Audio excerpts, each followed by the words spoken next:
Аспан жеті арнасы 17 желтоқсан жексенбі күнге арналған әлемдегі табиғат апаттары мен оқыс оқиғалар топтамасын ұсынады. Америка құрама штаттарында Флорида штатының оңтүстігінде таң ата басталған қатты шторм ел тұрғындарын әбден әуреге салды. Үйлер мен көшелерде су басты, ағаштар құлап, электр бағаналары зақымданған. Ең қатты жел екпіні 136 км/сағатына дейін жеткен. Құтқарушылар жұмыс жасауда, алайда қала ішінде су ағарлар нөсер суын ағызып әкете алар емес. Ал Пальм-Бич округі электр тоғынан ажырап, бүкіл округ жарықсыз қалды. Ал метеорологтар бұл штормның соңы торнадоға ұласуынан қорқып отыр. Егер шторм торнадоға ұласар болса, жағдай одан әрі қиындай түседі дейді мамандар. Әзірге қаза тапқандар мен зардап шеккендер жайлы толық мәлімет жоқ. Аргентинада 16 күні басталған ураган Бария Бланка қаласында кемінде 13 адамның өмірін қиды. Бұл адамдар қатты құйын кезінде спорт залда болған. Спорт залдың шатыры ұшып құлаған. Құтқарушылар үйінде астында әлі де адамдар бар екендігіне сенімді. Одан бөлек қала бойынша бірнеше ғимараттардың шатыры ұшып, жарақат алған аргентиналықтар медициналық көмекке жүгінген. Аса ауыр халде жатқандар да бар. Бұл ураганның жылдамдығы 140 км/сағат болған. Мамандар құйынның екпіні бәсеңдегенін, енді жағдай тұрақталатынын айтуда.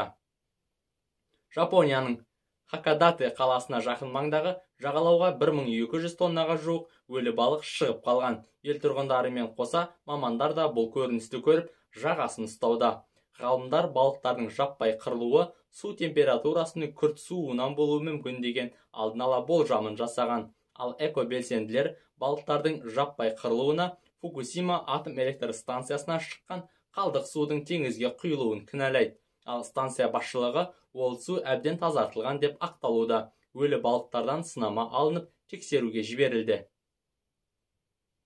Ал Испанияда желтоқсан айындағы ерекше ыстық ауа райы климатологтарды ғана емес, ел тұрғындарын да ойландырды. Испандықтар қыстың бірінші айы ортасынан асса да, термометр бағаны 30 градусқа дейін ыстықты көрсеткеніне алаңдаулы.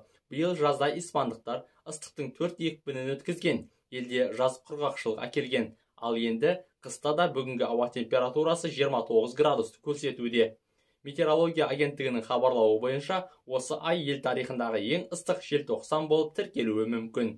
Ал кейбір қысқы спортты сүйетін тұрғындар таушаңғы курорттары жұмысын әлі басталмағанына наразы. Бұл жаһандық жылынудың айқын көрінісі, арты жақсы болмайды деп түсіндіреді климатолог мамандар. Бурятия, Байкал көлінің жағалауы.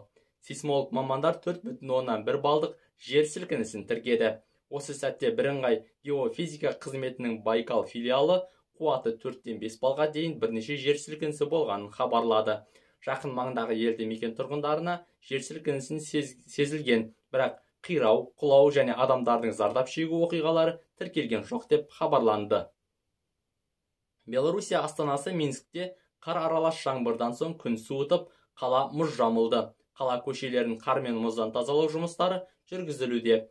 Соқтығысқан көлік саны күрт артқан. Сонымен қоса, емхананың травматология бөлімшесі де күшейтілген режимге көшті. Қала билігі тұрғындар мен қала қонақтарына көк мұздан абай болуға, қарттар мен балаларға аса қажеттілік болмаса үйден шықпауға кеңес береді.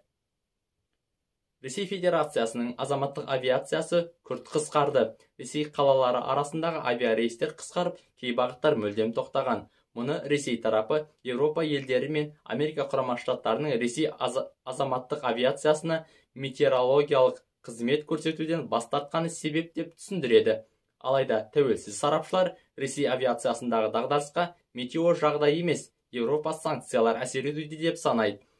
Ресей бір кездері ақш пен Еуропадан сатып алған ұшақтарды өздігінен жөндей алмайды. Енді олар апатты жағдайда. Жыл басынан бері Ресейдің азаматтық 150 ұшағы әуеде апатты жағдайда қонған. Бұл көрсеткіш былтырғыдан 3 есе көп. Ал 2022 жылдың басында Ресейде 900 ұшақ болса, қазір олардың саны 100-ге қысқарған. 800 ұшақ бар.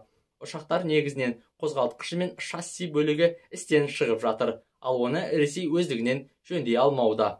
Еуропа елдері осыны біліп, ресейлік ұшақтарды қауіпті деп жариялап, қызыл карточка бетімен белгілеп, Еуропа аспанында ұшуға тыйым салды. Аспан жеті арнасының күнделікті әлемдік жаңалықтар топтамасын жіберіп алмаңыз. Видеоға лайк басып, арнамызға тіркеліңіз. 7 қат аспан астындағы айтулы оқиғалар аспан 7 арнасында.